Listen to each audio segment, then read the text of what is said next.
নমস্কার। আজ আমি একঘেয়েমি কাটাতে এক্সপেরিমেন্ট করে একটা নতুন রান্না করেছি। ঠিক যেন রান্নার ক্যানভাসে রঙের ছোঁয়া দেওয়া। আর এই এক্সপেরিমেন্টটা তো স্বাদের নতুন দিগন্ত খুলে দিল। এমনভাবে রান্না করেছি, শুধু পেটই ভরবে না, মনটাও আনন্দে ভরে যাবে। আর এই রকম ছোটোখাটো এক্সপেরিমেন্ট তো মনকে সতেজ করে তোলে, তাই না? আর রান্নার মাধ্যমে প্রিয়জনদের খুশি করার আনন্দটাই আলাদা।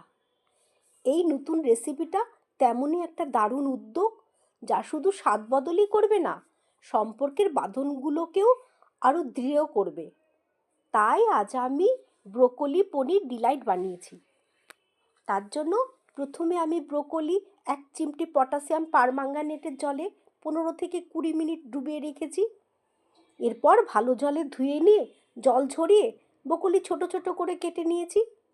আর এই পটাশিয়াম পারম্যাঙ্গানেটের জলে ভিজিয়ে রেখেছিলাম কেন, জীবাণুমুক্ত হওয়ার জন্য। এরপর আমি মিক্সিতে পেঁয়াজ কেটে রেখেছিলাম, সেই পেঁয়াজ, রসুন, এটা আর 2 চামচ সাদা তিল দিয়েছি, দিয়ে আমি পেস্ট করে নিয়েছি।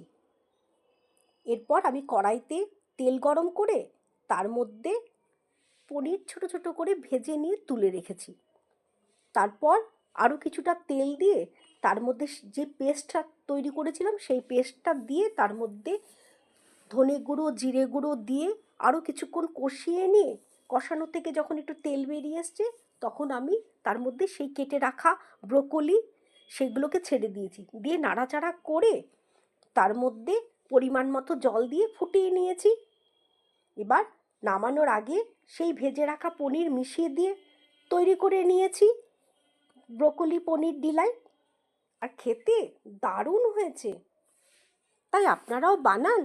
আর ভিডিওটি ভালো লাগলে প্লিজ লাইক, শেয়ার এবং সাবস্ক্রাইব করতে ভুলবেন না। ধন্যবাদ।